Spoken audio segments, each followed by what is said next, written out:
We still have so many questions about the NSA surveillance bombshell, but no abuses have yet been reported because a special court stops the NSA from listening to your phone calls and going into your emails, or at least that court is supposed to stop it. The other big question surrounding the leaker himself, who is this guy, Edward Snowden? Are we supposed to believe that a high school dropout got a top security job? And why is he now in Hong Kong? He ought to be decades long in jail. And famed analyst Meredith Whitney is here. She gives us a new map of prosperity for living and working in the USA, and I love it. For all these stories tonight, we have a very distinguished panel. You won't believe it. Former Minnesota Governor Tim Pawlenty, Congressman Kevin Brady, head of the Joint Economic Committee. They join Meredith Whitney for the entire hour. This is the Kudlow Report. We begin right now.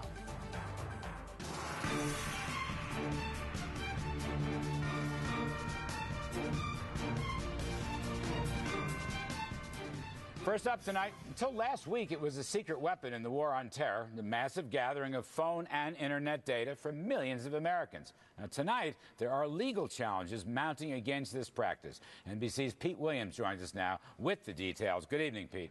Well, there have been freedom of information requests for years about this, and there have been attempts to sue over these programs. But now the ACLU has joined with the Yale Law School to ask the court that issues these orders that allows the government to get the data from the phone companies. They've asked the court to disclose previous orders that clarify the legal and constitutional basis of this program. And they also want to know about a separate program that allows them to get these business records from the phone company. So this is another attempt by the ACLU to mount another kind of challenge, or at least begin to get some clarification on the legal theory here. I would describe this, Larry, as a legal long shot, though, because the rulings of the Foreign Intelligence Surveillance Court have always been secret. And it doesn't seem likely that, even though the government has been talking about this around the edges, and even though there have been leaks, that the government will now decide to declassify a great deal of information about this, or that the court would decide to do it. But it is, nonetheless, another run at it. Pete, what was the separate program you were talking about that they were suing to get information? Well, the Internet program, the so-called PRISM program, in which the government can ask Internet service providers or Internet communication companies, hey, here's a site or a chat room or an email drop that we want to keep an eye on. Help us do that. They could watch it in real time. They could go back and look into the servers for past emails. That's the second program that they want to know the justification for. All right, great stuff. Many thanks, NBC's Pete Williams. We appreciate it, as always. So the big question tonight, at least for me, is whether the NSA surveillance is the right thing to do for America. By the way, the latest Pew Research poll says 62% of Americans think it's more important for the federal government to investigate terrorist threats, even if they intrude on personal privacy. Very interesting. Let's get right to our distinguished guest panel. Former Minnesota Governor, now the CEO of the Financial Services Roundtable, that's Tim Pawlenty, chair of the Congressional Joint Committee, Texas Republican Kevin Brady, and acclaimed financial analyst Meredith Whitney, author of the new book, Fate of the States. Let's go to this right away. Tim Pawlenty, let me just go to you. Is this the right thing for America, including the FISA court that goes along with this spying? Larry, let's look at the characteristics of this program. Number one, bipartisan, both under President Bush and now under President Obama, and parties in Congress supporting it. Number two, congressional notification. Number three, court supervision at multiple levels. You don't get to the specific intimate details unless you get to the warrant stage. So if you're going to have a program like this, this one seems to meet all of those elements. Now, what you do have on the other end of the continuum is concerns about privacy. You don't want to shove those aside, but you got to strike the right balance. In that balancing, it appears on the facts that we know them today that they tried to strike the right balance. Right. I mean, no abuses have been reported. This guy just leaked the program. He didn't leak any abuses. Kevin Brady, let me just ask you, one of the things that Governor Pawlenty said is very important to me. The FISA court, which is responsible for putting the warrants in if there's some probable cause. It seems to me the FISA court protects me from the government listening to my phone calls or tapping in and reading my emails. Am I right about that? Is that the safety thermometer here? Yeah, absolutely. It's the difference between an air traffic controller looking at a pattern of flights around the country versus them listening in on your conversation while you're on the plane. Completely different. FISA is a safeguard that protects you and I from that type of intrusive listening unless there is cause for it, which I think is exactly the right balance. Bottom line is, intelligence is the front line on the war on terror. We've got to be very good at this and relentless in it. It's important we hit the right balance. All right, Meredith, so you see these two gentlemen are basically in favor of it. I want to ask you your view, because there are personal privacy issues. There's also trust issues, particularly after this IRS scandal.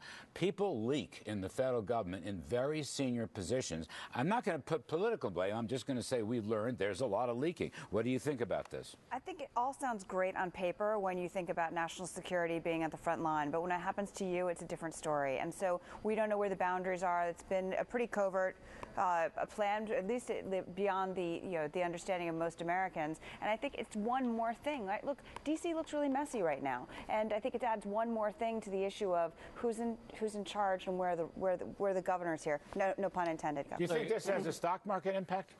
I don't. I think a lot of people on Wall Street are just like, come on, D.C., get your act together. That's more of an impact than anything else. Is anything going to happen here to change it? Well, I hope one thing that happens is they get this leaker and throw him in prison. Right. I mean, you put your finger on something. How does a 29-year-old who doesn't finish high school, who doesn't pass his military entrance exam, who, on paper wouldn't qualify for many basic jobs in the country, get to this position? Would you start from? That's exactly where we're going next. And we have a special report. Now we can come on. Everyone stay put. We still have plenty of questions. Precisely what Governor Pawlenty said about this 29-year-old who says he's the NSA whistleblower. CNBC's Eamon Javers joins us now with the details. Good evening, Eamon. Good evening, Larry. Well, 24 hours later, there's still a whole host of questions about Edward Snowden, the man at the center of this global intelligence mystery. A lot of questions about who he is and why he did this. Let's review a little bit about what we know about Snowden as of right now. He's a 29-year-old IT contractor who worked at Booz Allen Hamilton. He was stationed in Hawaii for the company. He's been with the company says, for less than 3 months. And in an interview with the London Guardian newspaper published on Sunday, he says he leaked the documents so that Americans can debate the spying program that their government is engaged in their name. What we still don't know about Edward Snowden at this point is, where is he now? At the time he gave the interview, he said he was in Hong Kong. Is he still in Hong Kong? Could the United States extradite him from Hong Kong, and how would the Chinese government respond to that request? Those are unknowns at this point. Also, how did he advance from a relatively low-level security guard job description to an intelligence agent who was making, he says, $200,000 a year analyzing technology for Booz Allen Hamilton? That's a real mystery at this point. Still some unresolved questions about that. And then, of course, what are his future plans? He spoke in the interview of perhaps going to Iceland and asking for asylum there. But at this point, Larry, we don't know what his plans are. And, of course, we don't know what the U.S. government is going to do to try to perhaps prosecute, perhaps extradite him from whatever foreign country he lands in. Larry, a lot of questions still remain at this point. Back to you. All right, many thanks to Eamon Javers. Let's go right back to our panel. Governor Tim Pawlenty, you were just talking about this. Let me just read just a few notes from as Eamon said, 29-year-old high school dropout. Now, he worked for the CIA at one point. He had he started as a security guard at the NSA, not analyst. He was a security guard. Then, somehow, he became an NSA analyst and a contractor in Japan and Hawaii 3 weeks ago, and then worked at Booz Allen for 3 months in a brief period of time. I just don't understand this. Well, I don't either, and I think it should start with this analysis that you've just laid out, Larry. But in order to get the protection of a whistleblower, you have to report illegal or inappropriate conduct. Based on the facts that we know today, there doesn't appear to have been a legal violation by the federal government. The legal violation is by this Mr. Snowden. Right. And again, the questions you raise, if any of that is true, he goes from high school dropout to being the guardian of some of the closest secrets. Security guard. He was actually a security guard before he became an analyst. There is at least mismanagement or a very weird story underlying all of this, and we need to find out what that is. Can we, Meredith, can we extradite him? We have a history of extradition from Hong Kong. They usually play ball this. If we do, this kid's going to go to jail for 3 decades at least. That is way beyond my pay grade. I don't know. Sorry. All right. They have banks in Hong Kong. They have very good banks in Hong Kong. Well, what do you think, Kevin Brady? Let me go to you on this very There's question. got to be more to this story. One, I don't know how he had a sea change in his values in 3 months at Booz Allen. Secondly, it's not like they hired a recent graduate without security clearance from University of ACLU. too. This was a CIA worker, had to have some experience, I would think, to be vetted into that company. There's got to be more to this than what we're seeing. He and others think he's a hero. What did I see on one of the websites? 20,000 names have already been signed to a petition calling him a hero. And just his heroes, according to reports, are Daniel Ellsberg, who let the Pentagon Papers go, and then Bradley Manning, who did WikiLeaks. I mean, that's... I will only point out the fact, just because he's 29 and just because he started his career as a security guard doesn't discredit him from being potentially, an important whistleblower or leak. It doesn't prove that he is, and we don't have enough information to say one way or the other. But look at all the young kids in flip-flops and hoodies in Silicon Valley. Just because they're having to be 14 or whatever, how they all look 14 to me, it doesn't discredit them from the jobs that they're doing. So but the thing that blows me, you're right. All right, you're dead right. That doesn't discredit him automatically. Although I'm a little suspicious. No high school education. He started out as a security guard. But let's put that aside. No abuses have been reported so far. No abuses. And I could see if there were IRS abuses, the IRS sticking it to Tea Party groups and conservative groups who were trying to get a 501c4. But none of that kind of thing is coming out of this. That's exactly right. It's not as if you have somebody who said, I saw an illegal act. That's right. Or I saw an abuse of power, and therefore I'm going to be a whistleblower. Here you have this person, as you've described him, saying, I know better than President Bush. I know better than President Obama. I know better than the members and leaders of Congress who've been notified on a bipartisan basis. I know better than level 1 of the FISA court. I know better than level 2 and 3 of the FISA court. And notwithstanding all of that, I'm going to endanger the security of the United States of America by releasing this information and self-declare a hero. And by the way, while I'm doing it, according to the Washington Post article, I'm going to work with them to embed a code so a foreign enterprise, a foreign embassy, can know it's me so I can get foreign protection as this unfolds. I mean, so if he's so confident in his legal position as a protected whistleblower, why is he hiding in Hong Kong? Why is he hiding potentially in Iceland? So you think more evidence is coming out? Well, I'm hopeful there is. The only thing worse than policymakers overreacting to one instance of abuse, are they overreacting to no instances of abuse, which is the case here? We are protected. I mean, there is evidence that this whole operation has protected us. It may not be perfect. It didn't protect us against the Boston Marathon bomber, but in the main, we have been very blessed and we have been protected. And I'm going to say this NSA surveillance program is part of that. Could be. I mean, look, it's been in place, for over a decade now. Right. So more Americans, as you showed, feel it's working than, how many times is it frustrating to take off your shoes going through security? You do it, and it's part of what you feel, safer as an American for. It's you don't want to think your phone calls are being tapped, but if in fact they are for the better purpose, and to underscore that point, Meredith, allegedly 1,400 references from this prison program made their way last year into the president's daily intelligence brief, and you don't get into that, or the piece of information doesn't get into that unless it's material. By the way, we've lost a little sound on the floor, so we might want to pick that up. I just want to ask you quickly, Meredith, the Booz Allen angle here, Booz Allen, I didn't really know this, has become a top 10 defense contractor, and they got $5.8 billion of revenues.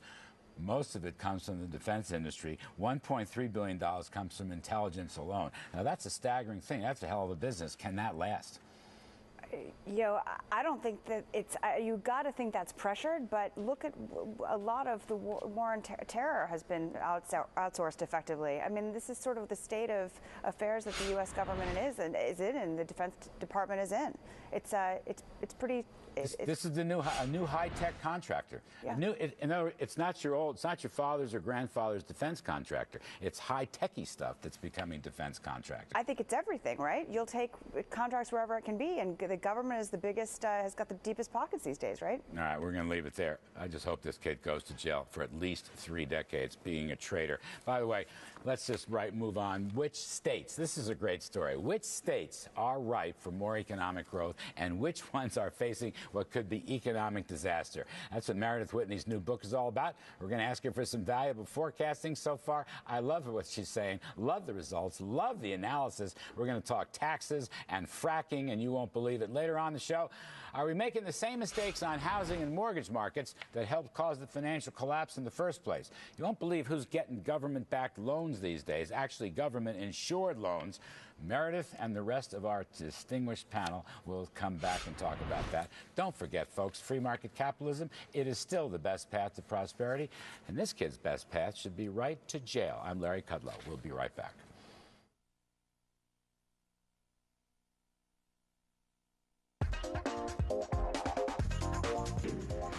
All right, in her new book, Meredith Whitney sees decades of gains on the horizon for states like Texas and Oklahoma and others, thanks to, in part, fracking energy revolution, plus low taxes, plus right-to-work laws. She also warns about places like New York, California, Arizona, Nevada, Florida.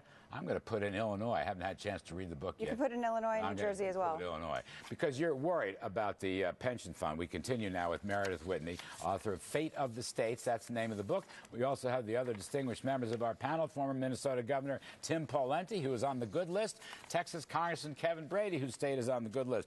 All right, Meredith, did I get that right? Taxes, energy, right to work. What are your other criteria?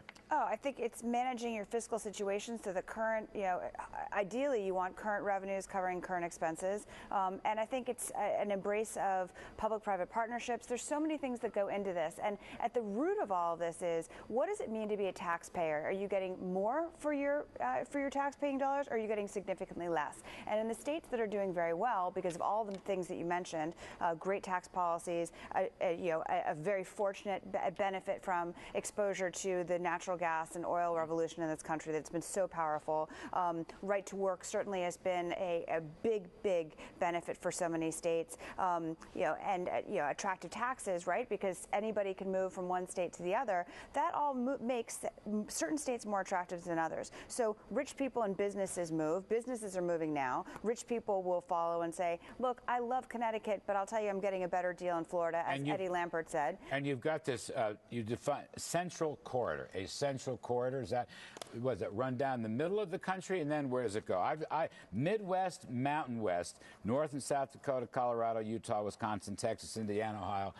That's where it is. That's where it is. It's not California. It's not New York. It's not Illinois. It is not California. And, as frustrating as this can be, the states that are in the worst fiscal situations are the most frustrating politically, right? So California, which is, deeply, they say they have a surplus, but they're deeply underfunded in their pension, their pension liabilities, not to mention the fact that they're cramming down all these expenses to their local municipalities that can't afford those expenses, has Monterey Shale to frack and really turn around that state. Pennsylvania, in a bad situation, liberated their fracking laws. New York, is they won't do it. They don't won't have the courage to do it. I'm sorry.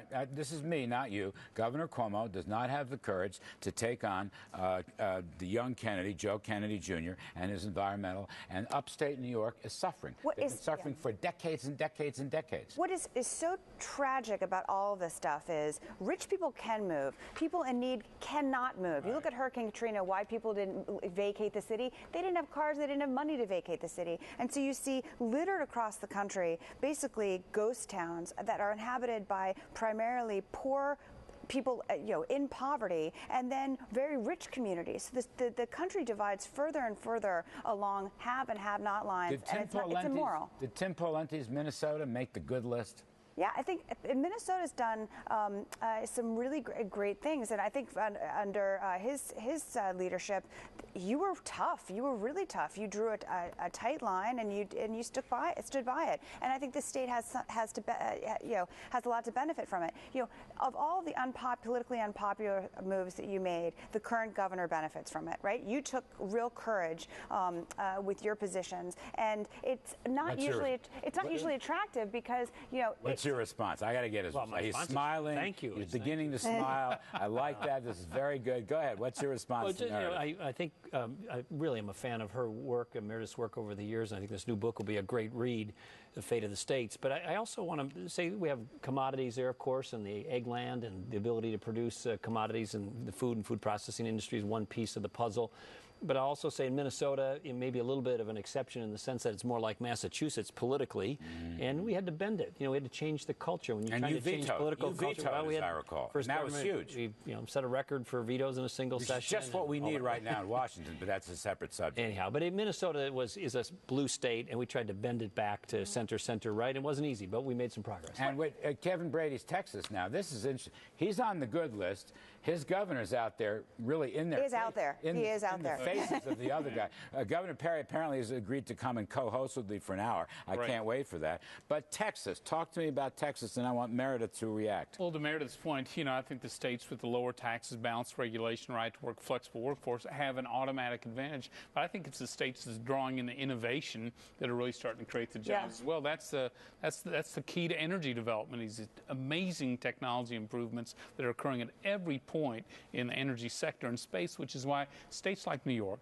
that turn this away are making a huge mistake, because these are jobs from the very unskilled to the highest research PhDs, that whole spectrum for families. Exactly. But can you get on the good list even if you don't have a fracking energy revolution? Yeah, of course you can. I don't recall there being a big fracking revolution in the state of Indiana. He took incredible courage. The fact that he was reelected again with that political courage, Mitch Daniels of Indiana, really turned that state around so that the state has the third lowest public debt per capita in the country. I mean, he was a great pioneer for public-private partnerships. So he, leased the Indiana toll road, raised close to $4 billion, plugged that back into infrastructure, created jobs. He's credited for turning things around. Bill Daley, who's had a lot of jobs. He was chief of staff under Clinton. He was briefly chief of staff under Obama. Bill Daley may run for governor of Illinois on the issue of making solvent the pensions and the health care benefits, because Illinois is in such bad shape. They just keep jacking up taxes, driving people out, and their present discounted value of the deficit that they're going to incur for these benefits is just enormous. I wish him a lot of luck, but it is so difficult to turn states that have around, like Illinois and New Jersey, that have been basically looting the coffers of future taxpayers for decades, right? California, this is a phenomenon just in post-2000. For Illinois, for New Jersey, it goes back decades past. He's going to be beating his head against the wall, just like Rahm Emanuel is as well with the teachers union in Chicago. It's a really tough challenge. Christie, I think, has got to be frustrated. That's what I was going to ask you. Did you interview Governor Christie? I've met Governor Christie several times, and he, is so ambitious about what he wants to do for New Jersey, but he's so frustrated by, trying to get anything through the legislature. One of many ideas that Christie has is sharing services, collapsing municipalities, so that we live, 5 miles from each other or 2 miles from each other. We share a library, we share schools, we share a fire district, fire, police. That's a good idea. It's a great idea. They can share the liabilities too. Nobody wants to do it. You were going to say something. What a contrast between the states in Washington. President Obama says, I can't balance the budget without higher taxes. We can't get the economy going. We can't deal with entitlements. But the states, look at the governors like this who are balancing budget without raising tax. And some of them are lowering it. Their economy's recovered, and on the plus side, they're dealing with pensions. Right. You've got red state governors like Mary Fallin and Sam Brownback and Mike Pence. You've got a whole flock. I know you didn't write the book as a political book, but it basically divides, I think, red states versus blue states. I did not write the book as a political book, but it absolutely divides along red and blue states. And it doesn't mean that blue states are not capable of making change. So if you look at San Jose, which is a blue district, Chuck Reed, the mayor, really turned their pension program around. It is not a partisan issue. I think a lot of the reasons why the red states are in better positions is because they're naturally agrarian states, and they've been through booms and busts, and they've by default been much more fiscally conservative. Right, the policies are much just by living culturally in boom and bust cycles, your policies are going to be much more conservative. This ain't going to change. That's what you're saying. This didn't happen overnight, and it's not going to shift overnight. In other words, we're in for a long shift in population and business. I just look at the business migration. It's there, and people are moving to Texas. Silicon Valley businesses are starting new businesses in Texas because of the ease of operation. Right. Now, it has nothing to do with energy. It's ease of operation. All right, I got to get out. Great stuff. Great. So you made the list. Nothing but praise. Well, it's a tough state in Minnesota. I know. I know. That was progress. That's the whole thing. All right, let's move on. Now, Apple was the focus of the tech heads today and the stock market. Was there anything at the Apple Developers Conference that made a big impact? We have that story for you next up on the Kudlow Report.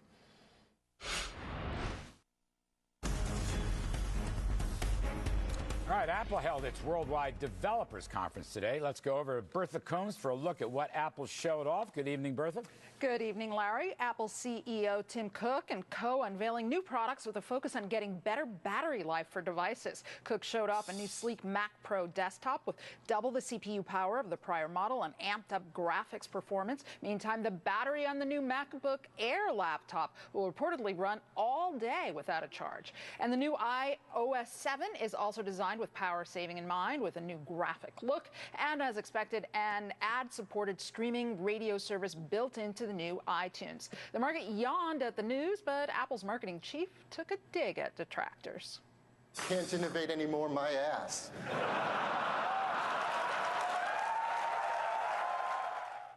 Innovative, perhaps. One big change for the Mac OS X, the name. No more cats. Now they'll be known by iconic California places, starting with Mavericks, which is a surfer favorite near Half Moon Bay. Back to you. All right, Bertha Coombs, thank you very much, and thank you for that quote. Very interesting. Now, Meredith Whitney was the woman who saw that the housing bubble bursting all over Wall Street, as well as the big banks. That was a couple years ago. So what you think now? The rest of our panel think now about a disturbing new trend in government-insured home loans. We're talking mortgages for 3% down? Wrong. Borrowers who had foreclosures in the recent past? Wrong. Bad documentation? Bad credit? We'll have that story for you next. Tim Pawlenty, especially on the hot seat because it concerns the Financial Roundtable. I'm Kudlow.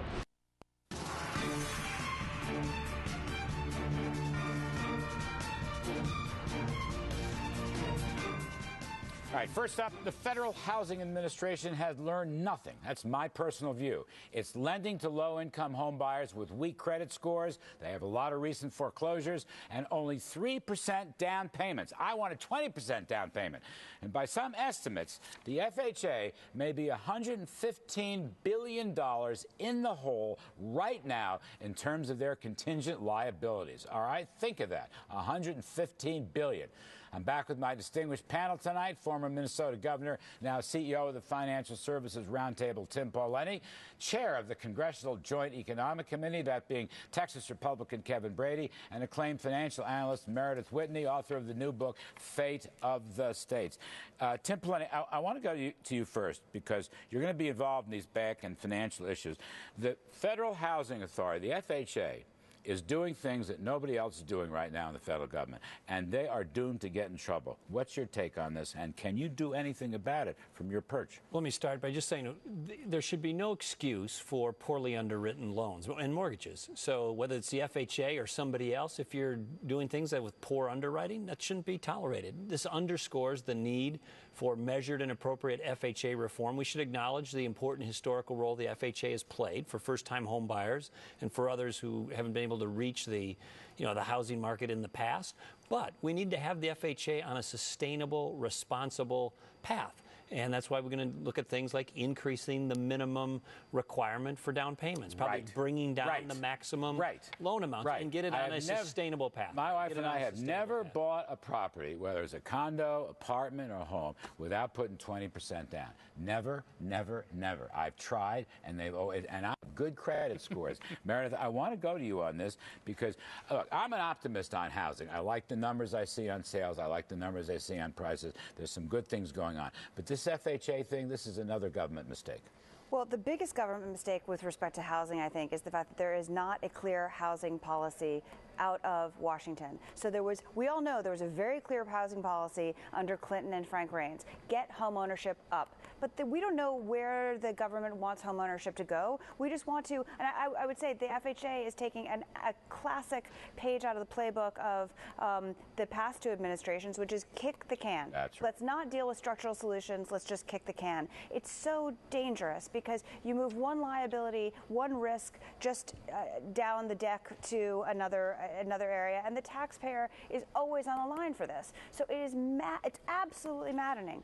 Kevin Brady, I mentioned that number, 115 billion. Now, that is from a Federal Reserve-like stress test. That's where that number comes from. Other estimates are very high, though. On an actuarial basis, based on what they've already done and what the risks are for the loans, for the insurance loans they've already made, it's 13 billion in the low end and 65 billion in the high end. Now, those are big numbers. Yeah. Those are very big numbers. Yeah, why are we playing musical chairs with bad mortgages? 40% of these are subprime mortgages. To those proven to not have been able to have fulfilled their earlier mortgage in a very short timetable, those stress tests are real, which means the taxpayers have a huge risk going forward, and it's the government repeating the mistake. Can you imagine right now, serious point, head of the Joint Economic Committee, can you imagine a $100 billion hit? No. I can't even, it's beyond the scale right now, given what we've gone through. That's unbelievable. Absolutely, and the fact that FHA is not learning. Look, they got in trouble in the 90s. They've been in trouble in a long time. Spiked in 2000. There's really no strong policy. There's really no strong policy. There's no policy other than let's just give it away. Let's give it away. Free pizza for everybody. They are taking the position of Fannie and Freddie and other old HUD policies, and that's not what the housing insurance is for. Tim Pelenihow, government GSE reform, okay, Fannie Mae and Freddie Mac. Are we going to unhinge them? Are we going to unhinge them from the federal government?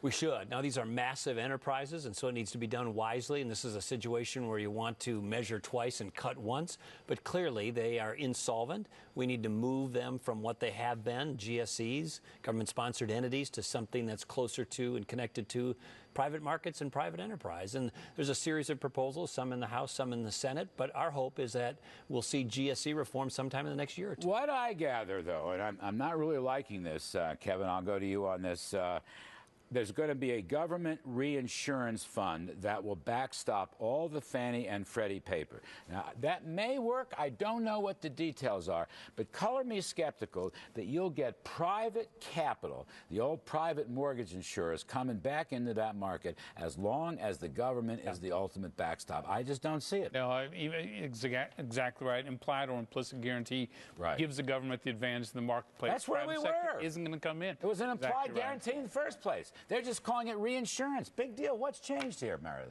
Zero. Sadly, zero's changed, and we expect jobs to be created. We expect, home ownership to really rebound, as opposed to just rebound after of extraordinary low levels. So if you look at Arizona as an example, a really strong rebounding market, still down 45% from the peak. So we're really not talking about a muscular rebound in housing at all. The only way we're going to get that is if we make structural change, which nobody seems to want to make in D.C. I do think, Larry, it's worth noting that if you want to keep the 30-year mortgage, and I think most Americans would like at least that option with the ability to refinance, then you do have to ask who's going to, lend money over 30 years. What's wrong with private investors? Well, we want to make sure we put them in the... Before Fannie and Freddie squeezed them all out, when I was in Washington working for Reagan in the early 80s, we had big battles, and there was such a thing as private mortgage insurers, but they got crowded and squeezed out by Fannie and Freddie, running in the 90s, particularly by the Department of Housing and Urban Development. So the premise, some say, look, of course the private money will flood in. Others say if you're going to have a 30-year mortgage, you got to have at least some sort of government backstop, after 4, 5, 6 private dominoes fall. That's the debate, and there's studies and people arguing it both ways. But I think for a lot of people who looked at this said, you're not going to have 30-year mortgages if you don't have at least some kind of... Well, why do we need to have the 30-year mortgage in the first place? We're the only country in the world that has a 30-year mortgage, and we're subsidizing it as taxpayers. There's some who would say, look, we don't need that anymore. You could just roll your mortgage every 5 years. I think a lot of Americans would say we kind of like the 30-year mortgage. I just have one quick one for you, because I'm worried about the position your financial service roundtable is going to take.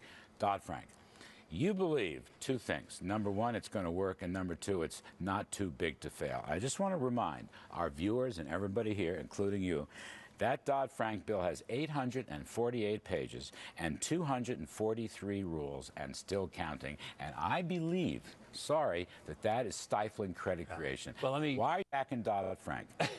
Larry, we are trying to make Dodd-Frank better. Look, we don't think it's going to be repealed, but we're saying there's a lot of problems and concerns with it, and it should be improved. As to so-called too big to fail, which is the label that's put on certain big banks by some, no entity, but no entity should be too big to fail. Every entity should be allowed to fail and should fail. The question is, make sure, though, when they do fail, that you have a mechanism in place to wind them down. I got a bank expert. Do you think no entity is too big to fail? Honest answer, Meredith. I think that no. I think that there are clear entities that are too big to fail at this point because we're not making the right structural change. Boom. We're going to leave it right there. Now, moving on. I made my mea culpa on Ben Bernanke a couple of months ago, but a lot of conservatives still don't agree. We're going to go right to the Joint Economic Committee chairman, Fed critic, and my dear friend Kevin Brady on this controversial point. Will he agree with what Mitt Romney told me last week? We'll be spending $750 billion a year on interest. Now, that's more than we spend on national defense. That's the price we're going to pay for the largesse that's coming from the Fed.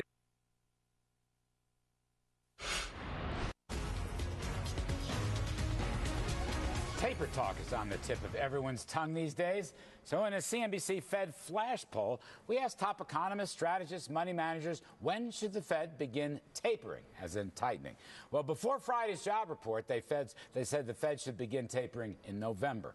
But after Friday's job report, respondents said the Fed should wait to take their foot off the pedal until January of next year. Wasn't that great a report?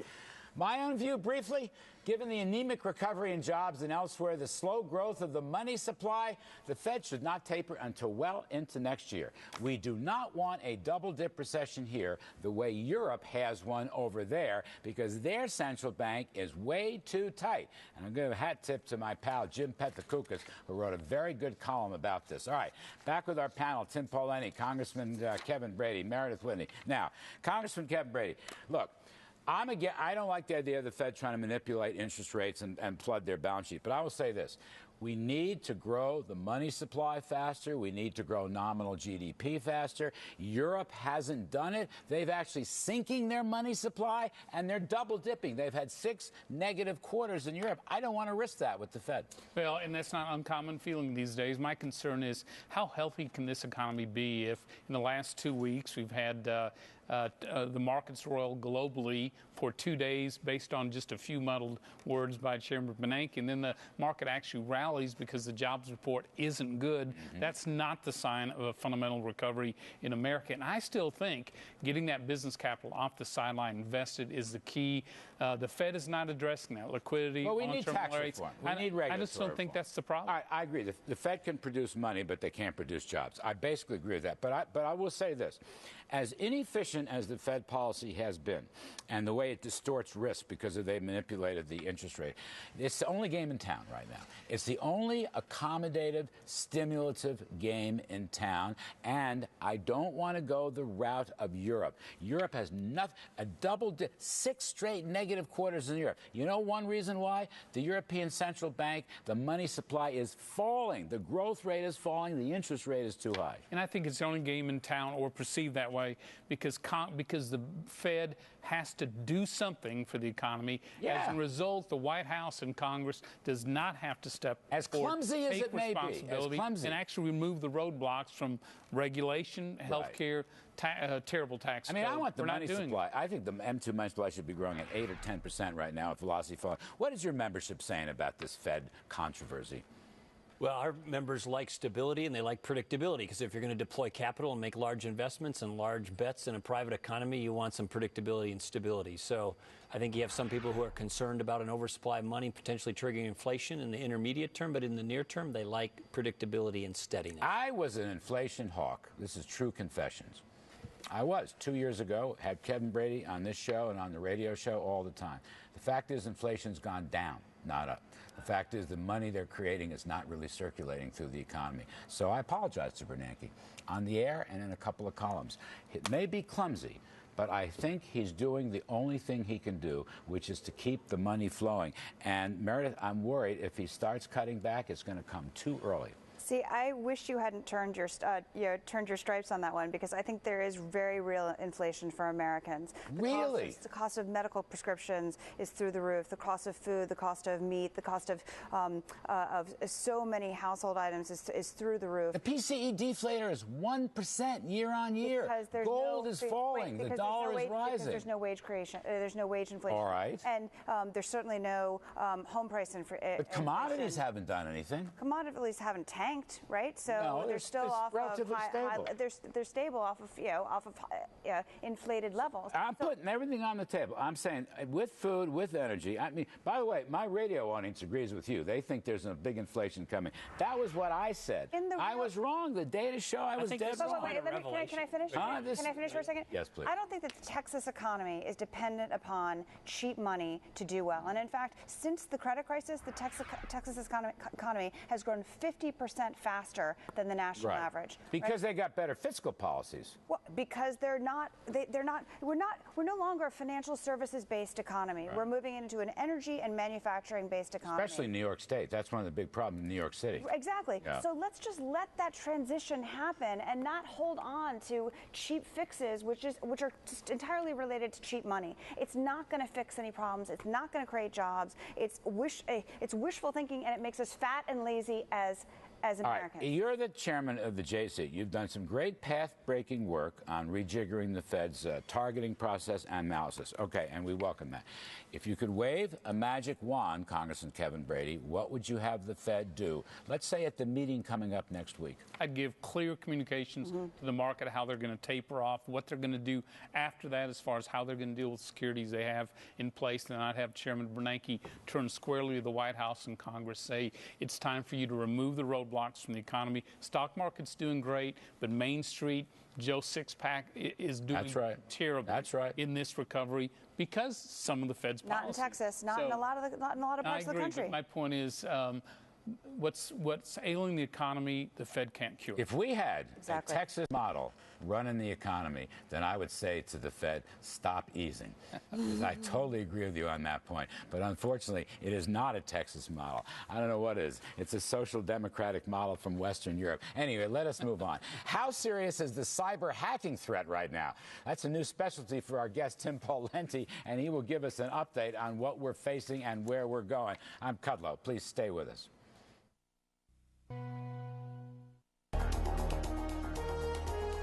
After a landmark two-day summit this weekend, a cybersecurity stumbling block remains between President Obama and his Chinese counterpart, Xi Jinping, if I got that right. The White House says continued cyber attacks coming from China could strain economic relations between the world's two biggest economies. Indeed, they can. We're back with Tim Pawlenty, Kevin Brady, and Meredith Whitney. Let me go right to you, Tim Pawlenty. A lot of the hacking is at banks. A lot of it's right at banks. What do you think? What do you make of this? This is a growing problem, Larry, and it's accelerating rapidly, and one in which we need legislation. The House did a great job in passing a bill in this area. The Senate hopefully will do the same or something similar. But these cyber attacks on banks, on industry, not just stealing intellectual property, but also potentially stealing money value, digitally stored money value.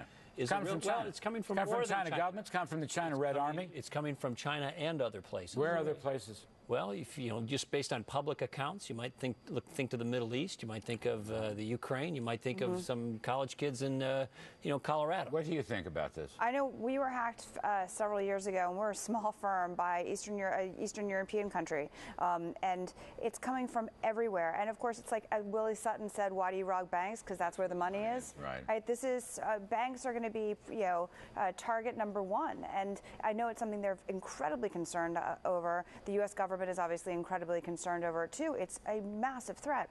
I got to give you the last word, Kevin Brady. Did anything change after this U.S.-Chinese summit? Piracy, counterfeiting, cyber attacking. Did anything really change? No, I don't believe so. I don't think we really tackled the real trade barriers and real relationship barriers. The truth is, if we don't get serious about cybersecurity, we're going to get our clock cleaned if we're not already getting Why it doesn't the cleaned. president give a full-bore speech on that subject? The Chinese do not like to be embarrassed in front of the world. Why doesn't the president give a full-bore speech on that subject? To the president's credit, he did mention this in his State of the State this year and last. He issued an executive order that did what it could. We need legislation to finish the job. 20-minute, 30-minute speech. But this is a really Chinese understand bad publicity. And I'll give you one other issue. At what point does the U.S. government counterattack? All right, when do we counterattack? No, we can't counterattack. We're America. Anyway, many thanks. My outside, very distinguished guests tonight on the panel, Tim Paulendi, Kevin Brady, Meredith Whitney. Meredith's new book, Fate of the States, is available now. That's it for this evening's show. Read the book. It's got some great stuff. Tomorrow night, we're going to talk stocks with Stephanie Link from The Street and Rebecca Patterson from J.P. Morgan. I'm Kudlow. We'll be back.